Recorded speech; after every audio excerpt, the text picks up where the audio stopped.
My name is Shailaja. I am studying 7th class. I am from ZPHS Kodrupaka,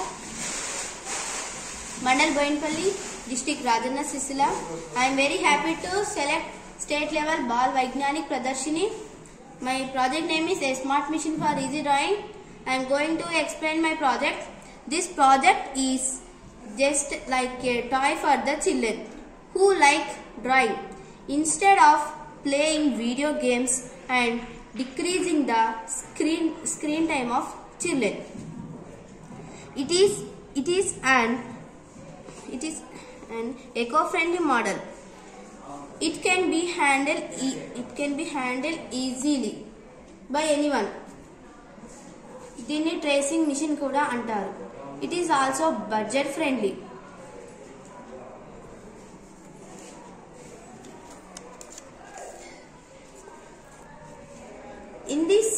In this project, I used cardboard, switch, battery, wire, transparent sheet, and gum. We can trace the picture which are on paper and also in mobile. First నేను cardboard తీసుకున్నా ఈ project కోసం. దీన్ని ఒక base లెక్క cut చేసుకున్నా. ఇంకో cardboard సహాయంతో నేను ఈ ట్రెపీజియం బాక్స్ ని కట్ చేసుకున్నా. నాకు కావాల్సిన సైజులో ఈ పీవీసీ పైప్ ని కట్ చేసుకున్నా. ఇక్కడ ఫిక్స్ చేసిన.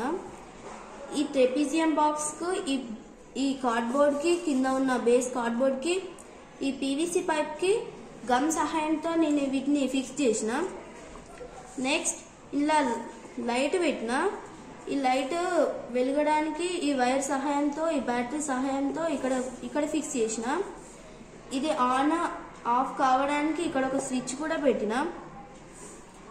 అండ్ ఈ ట్రాన్స్పరెంట్ షీట్ డయాగ్రామ్ పెట్టడానికి నేను ఒక కార్డ్బోర్డ్ తీసుకొని దానికి అవుట్లైన్ ఒక పేపర్ తీసుకొని దానికి అవుట్లైన్ ఈ కార్డ్బోర్డ్ కూడా పేస్ట్ చేసిన. ఇది అయిపోయింది. ఈ ప్రాజెక్ట్ ఎందుకంటే చిన్నపిల్లలు ఏదైనా డయాగ్రామ్ వేయాలన్నా కొంచెం అది హార్డ్గా ఉంటాయి కాబట్టి ఫోన్లో చూసి వేయాలన్నా లేదా టెక్స్ట్ బుక్లో చూసి వేయాలన్నా చాలా హార్డ్గా ఉంటుంది. కాబట్టి ఒక ట్రాన్స్పరెంట్ పేపర్ తీసుకొని టెక్స్ట్ బుక్లో కానీ దేనిలో కానీ పెట్టి ట్రాన్స్పరెంట్ షీట్ మీద డయాగ్రామ్ వేయాలి. నెక్స్ట్ వేసి మనం వేసుకున్న ఈ డయాగ్రామ్ ఇంతకుముందు పెట్టిన ఈ ట్రాన్స్పరెంట్ షీట్ మీద పెట్టేసి ఇలా పెట్టేయాలి. ముందుగా మనం తీసుకున్న ఈ స్విచ్ని ఆన్ చేయాలి. ఆన్ చేస్తే మనం పెట్టిన డయాగ్రామ్ ఇక్కడ లైట్ రిఫ్లెక్ట్ అయ్యి ఇక్కడ డయాగ్రామ్ వస్తుంది. మనం ఒక పేపర్ తీసుకొని పెట్టేయాలి. ఈ డయాగ్రామ్ ఇక్కడ ఫాల్స్ అవుతుంది. మనం ఆ డయాగ్రామ్ని ఈజీగా డ్రా చేసుకోవచ్చు. మళ్ళీ ఇది మనకు పెద్దగా కావాలంటే పెద్దగా, చిన్నగా కావాలంటే చిన్నగా కూడా చేసుకోవచ్చు. It is easy to draw for kids. Thank you.